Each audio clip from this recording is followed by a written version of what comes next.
Hi, mining community. Welcome back to another episode of the Deep the Mining Podcast. And today's guest is Martin French, who's the Executive Chairman of Chesterfield Resources, who are a mineral exploration company operating in Canada and Cyprus, with a focus on copper and gold, and are listed on the London Stock Exchange. Martin has over 30 years' experience in capital markets, investment banking, and mining, and has worked all over the world. In Asia, South America, and Africa. And he's here today to tell us the story around Chesterfield Resources. So let's welcome Martin to the podcast. How you doing, Martin? Yeah, pretty good, Rob. Thanks. Thanks for inviting me along. Yeah, no worries. I appreciate your time as well. So for those that don't know you, I just want to even give us a brief background of your career, your sort of career history, what you've been doing to sort of present day. Yeah, sure. Well, I guess I'm an investment banker turned entrepreneur. So I had a big career in equity capital markets, kind of institutional equity with Credit Lyonnais, the big French bank. I was based out in Hong Kong for a long time.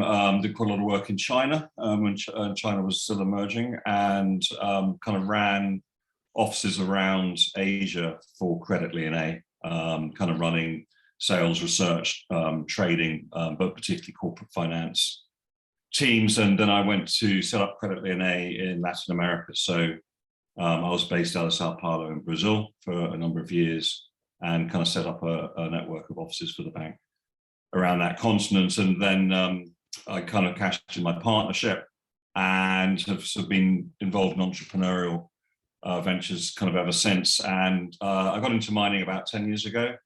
And I set up I kind of ran a junior miner in Namibia. Actually, it was a brownfield underground mine project, which we took through bankable feasibility study, took it all the way through, and then sold that to a private equity fund.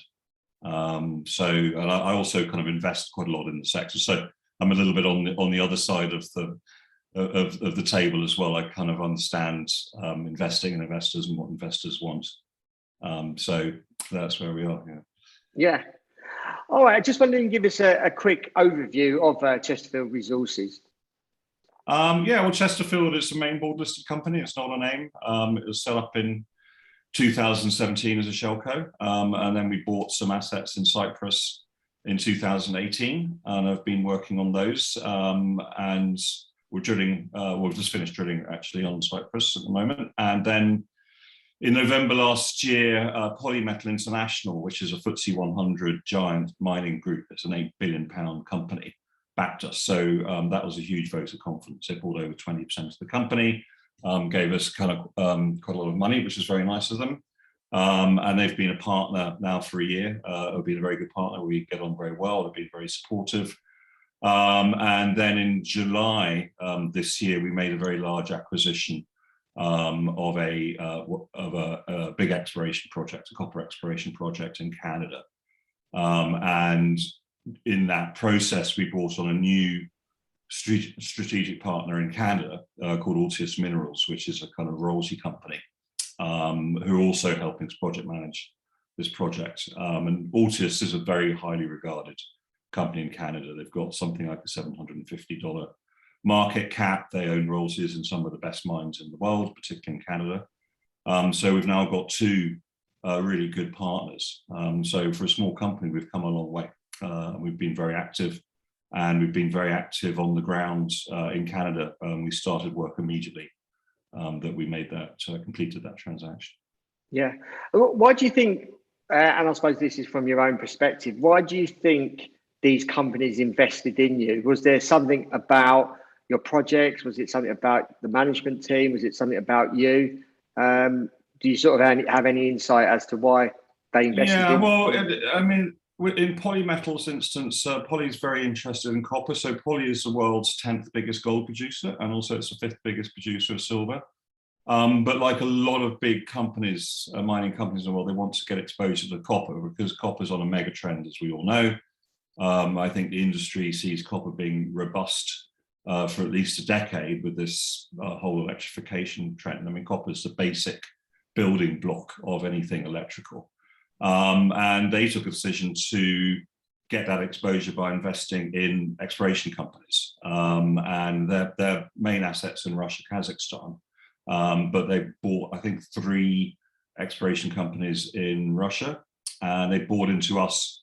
We're the only company bought it outside of that sphere because they're headquartered in Cyprus and they understand Cyprus. And they're also attracted to us. Well, they do quite a lot of due diligence on our kind of assets in Cyprus. They like what they saw in terms of its exploration potential. And also we have a very senior technical team headed by a guy called Dr. Neil O'Brien. And Neil was one of the founders of Lundin Mining, which is a huge kind of rags to riches success. It started off our size and has ended up, you know, as a multi-billion-dollar company. Neil's one of the founders. He was head of exploration for Lundin. He was head of new business development for Lundin. He took early retirement and has joined us. So that's, again, it's a massive tick in the box for us. And Poly were very impressed with that and the rest of the team. And then with Altius, it was actually kind of similar because it's the deal in Canada actually came through Neil. Neil's a big name in Canada. So they really liked the idea of doing a deal with him. And also from their point of view, you know, they took equity for this deal. We paid them no cash, we paid them entirely in equity. And their business model is they like to make big multiple returns from their investments.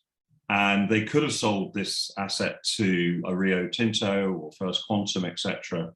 But if they took shares in, say, Rio, and Rio made a discovery, Rio shares might go up sort of 5%. If we make a discovery, our shares could go up 10, 20 times. So for Altius, it was a combination of the leverage from getting into, you know, a small cap company like us, combined with a very, very good technical team. The big news from the summer was your very large new copper acquisition in Labrador, Canada. Wonder if you can just tell us a little bit more about that. Yeah, it was a great acquisition. I mean, it's one of the biggest copper plays, new copper plays in North America. And it's what's called a sedimentary basin. That's the type of geology. And there are not very many of these kind of sedimentary deposits around the world.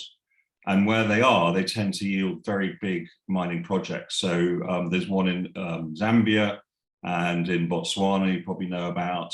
There's one in Michigan, which is very famous, copper belts in Michigan. And there's another one, the Utka in southern Siberia, which is coming into production next year.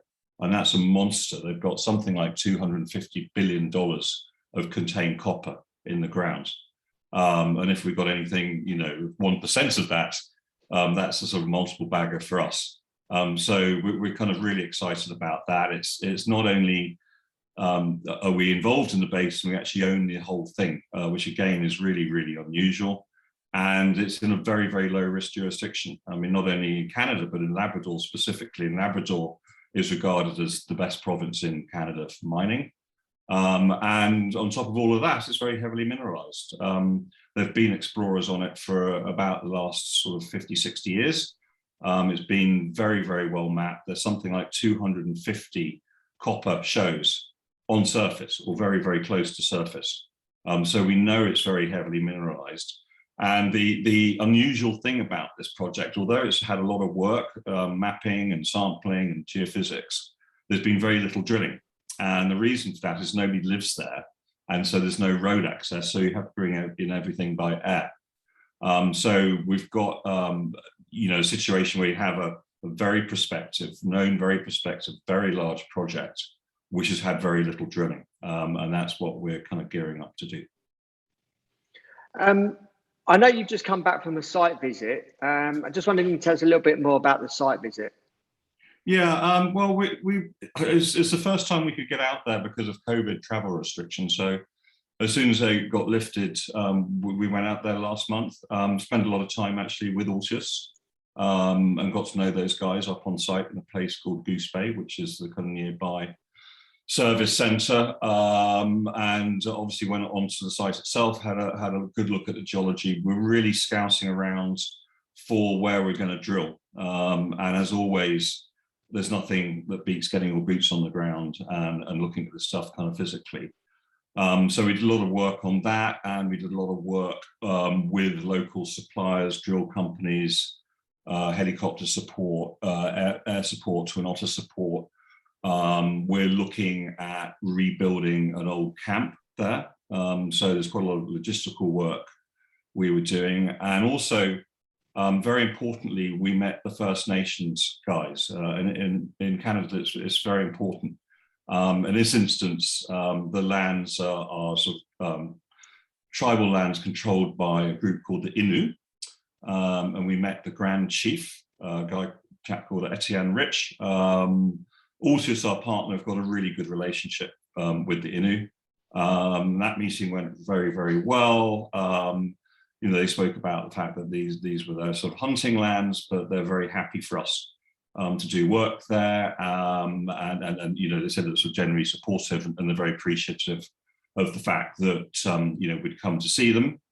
We're going to be using a drill company, which is half owned by the Innu, and also a helicopter support company, etc. So we're very much looking forward to working with them, and it's very important for us that they're showing all kind of due respect and everything. So that was an important part of that trip. Yeah. And obviously talking about obviously your travels, you obviously spent some time in Toronto as well. What was the reason spending quite a bit of time there? Yeah, well, we, you know, because we bought this big project in Canada, it's obviously sort of it lends itself to a Canadian investor base.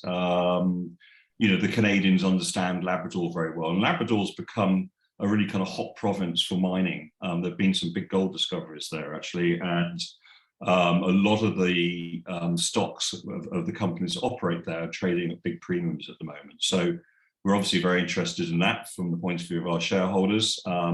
We're looking for a Canadian broker, which we're in the process of doing. And so we can market the stock to Canadian investors. And also we're looking at doing a secondary listing. So we're doing quite a lot of work planning for that. Okay. And what kind of reception, obviously being in Toronto, what kind of reception did you get from the Canadian brokers? Okay. Yeah, they love it. I mean, the one thing about Canada is it's very sort of gold centric. A lot of gold bugs in Canada, lots of gold exploration companies. But this is copper, and you know, everybody's obviously latched on to this mega trend of copper. And you know, what we learned from Bay Street, the market out there, is they're all looking for new copper plays. So we kind of slotted right in there. You know, we're big, we've got lots of scale, we're in the right province, Labrador. We have Neil O'Brien as our head of exploration. It's very important for them. He's a very well-known figure out there. They like the fact that we're main board listed in London. We're on an AIM company. That was some of the feedback we got, and they like the fact we're backed by Altius and by Polymetal. So I mean, it was quite a good checklist to go through, and yeah, everybody was very positive. The TSX said they're very, very, very keen to have us on board. They see us as a good quality new name on the street. So that was a good trip. Yeah. And is there a reason why you focus more on Toronto than Vancouver? Yeah, I think Toronto's a more sort of natural base for us. I mean, it's a bigger market, and it's a, you know, arguably a more established market, but it's closer as well. You know, one of the things we're looking to do out there is something called a flow-through funding, which is a very common tax-driven structure in Canada for raising money, and it's something that was created and supported by the government. It's not some weird sort of accounting thing. So we're going to raise money next year for this for the Labrador project, and we're going to do that in Canada. And we're going to use this structure. And the really great thing about flow through is that you issue shares at a big premium to your share price. So here in London, you know, you do a placing and it's sort of at a discount, and everybody gets worried, oh no, the share price is going to fall because you're doing a placing a discount. It's completely the opposite in Canada. There was a company, an ASX listed company called Matador Mining, that did one of these deals last year, I think last July. And they raised money at, I think it's something like a 44% premium to their share price, if you can believe that. I think we'd be, from our discussions, we'd be getting at least something like a 25% premium. That's obviously something that we are very focused on. Moving over to your Cyprus operation, how's the sort of drilling going there? And what sort of results would you expect? Well, I can't tell you what the results Yeah, are. true. I'm not allowed to, partly so we don't know what they all are yet. But I mean, yeah, the assays are coming in. I mean, like everybody, the bottlenecks at the assay labs, and this is like a global problem. And it's kind of related to all these kind of post-COVID bottlenecks. You know, a lot of people couldn't do any drilling during the lockdowns. And then suddenly lockdowns released and everybody's sort of drilling at the same time. So the labs have been inundated with samples to process, and there's just a big backup. So like with everybody, our kind of results have been pushed back somewhat. We did put out an RNS to alert people we've hit mineralizations, one particular area where we've been drilling actually, and we sort of carried on drilling there a little bit because we hit this mineralization and we wanted to, you know, just to drill an extra hole, in fact. That is something, in fact, I can tell you, had one of those assays back last night. I can't tell you what it is, obviously, but we're hoping to get the other one in the next kind of week or so and try and get those results out as soon as possible. But yeah, there's an aspect of our work out there which we're pretty excited about. Yeah. You announced a new gold project the other day. Wonder if you can tell our audience a little bit more about that. Yeah, it's called Limley South Gold, and it's basically a waste dump from one of the mines. It's a satellite mining project out there. It's a fairly sizable dump, and we've been taking samples off the top of that dump, and the grades are actually pretty good, and it's pointing towards a certainly commercial type grades. This is gold oxide, and we've been drilling around that dump. Is one of the things we've been doing, and there's gold oxides in the kind of upper section of those drills near surface. So we're looking at pulling all that together into a gold oxide project. And we're at the moment working on a new testing program to progress that project kind of relatively quickly. Like a lot of junior miners, your share price has taken a bit of a hit lately. Should shareholders have any optimism at this point? I mean, what's the path forward looking like for this stock? Well, we actually, funnily enough, we had an investor lunch yesterday in our broker's First Equity with there, and we're all, you know, presented, and there are a number of existing shareholders and also some new names, and actually some people who were interested because the price has gone down. They've been watching us for a while, and they're making the point saying we've been waiting to, you know, for a price dip. And then we had a kind of group discussion about that afterwards. And I think everybody was saying the same thing. Look, I mean, this is a kind of industry-wide. It's just, you know, all the mining stocks went up, you know, earlier in the year, and guess what? They've all sort of come down again, which is sort of it's a typical sort of, you know, post kind of pop sell-off. You know, I think our kind of points, our standpoint is we're going to go out and we're just going to tell our story. We're going to hold a number of investor lunches. We're doing podcasts like this. We'll probably do webinars. We've got an active Twitter feed. We're looking at other IR kind of opportunities in London. And also, I'd say most importantly, is we're kind of going to reach out to a whole new audience in Canada. And we think we'll get a very good reception for the stock in Canada. I think, you know, when it has, we do our secondary listing out there, sort of early next year, it should re-rate. And that's something the Canadians were making a point of saying, what your market cap is way too small for you know, for who you are, and we think you'll get a pretty good valuation out of Canada. But look, you know, internally in the company, everything's looking really good. In fact, it's probably never been better. You know, if you read the bulletin boards and things, there's all sort of doom and gloom, and everybody's worried because the price is going down. But what I can tell you internally, things are very good. You know, there's nothing in the company that I'm concerned about or our board's concerned about. We're in good shape, and it's just a matter of time before, you know, things turn around. But sometimes, you know, you get natural sellers when stocks go down, and people naturally kind of get worried when stocks go down. As you and I know, people never buy at the bottom. They never buy on the way down. They always wait for it to start turning around going up. I mean, it's kind of conversely, when you really should be buying, buy on doom, sell on boom, as they say. Yeah, we've got a good path forward. We've got results coming in from Cyprus.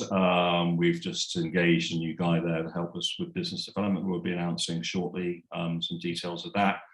We've got results coming in from our field trip in Labrador. We're going to be talking a lot about targeting.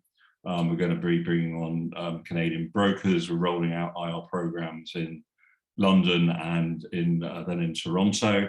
And then going into next year, we'll have our secondary listing coming up. We're going to be drilling out there. We're going to be raising money at a premium.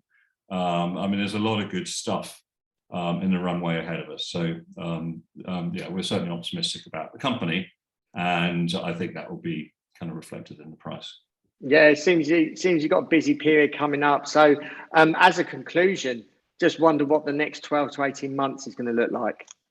Well, as I just sort of articulated, really, I mean, it's a very busy period for us. We've now got kind of 2 projects. We're excited about Cyprus. We're in the middle of budgeting for next year for Cyprus and planning and programs. And likewise, we're doing the same in Canada. But we're very busy organising logistics out there. So both operational and corporate developments for both of those projects. Yeah. Martin, really appreciate your time in obviously taking time to do this podcast. If our audience wants to reach out to you, how can they go about doing that? Are you on any social media platform channels? Yeah, well, we have a very active Twitter account.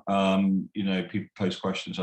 Sometimes get to answer those, but my email address is somewhere on our website. I think it's martin.french@chesterfieldplc.com. So people just ping me an email, and we try to be pretty good about getting back to people as long as the questions are sensible. Yeah, certainly. And you're going to be at the Mines and Money event on the 1st and 2nd of December, I believe. That's right. Yeah. So yeah. We don't have a booth there, but I'm on a panel and I'll be sort of wandering around. Yeah. So yeah, again, people can actually obviously meet up with you in person. Yeah, just drop me an email, and if you want to arrange time to meet up, I'm happy to sit down and have a coffee and have a chat and answer any questions. Yeah, no worries. Martin, really appreciate your time. It seems that you've got obviously a lot of work ahead of you, and it's exciting times as well, especially within the jurisdictions that you're involved in. So plenty of work ahead. So I appreciate your time in sharing your story. Those that are listening, hope you enjoyed that. And obviously, there's a lot of things going to be happening for Chesterfield Resources. And if you are in and around London and going to the Mines and Money event on the 1st and 2nd of December, feel free to reach out to Martin and have a coffee with him. And obviously, if you're wanting more information, then either meet him in person or get in contact with him via social media or his email address. So appreciate the audience. If you can share and like this episode, share it amongst friends and family and other people in the industry. Really appreciate all the support that you give this channel, and really appreciate you sharing the episodes and telling everyone about this. We want to try and get it out to as many people as possible. Obviously, it's a free podcast to help educate the mining industry. And hearing some success stories like Chesterfield Resources, and watch their journey progress over the years. So really appreciate your continued support. So until next time, happy mining.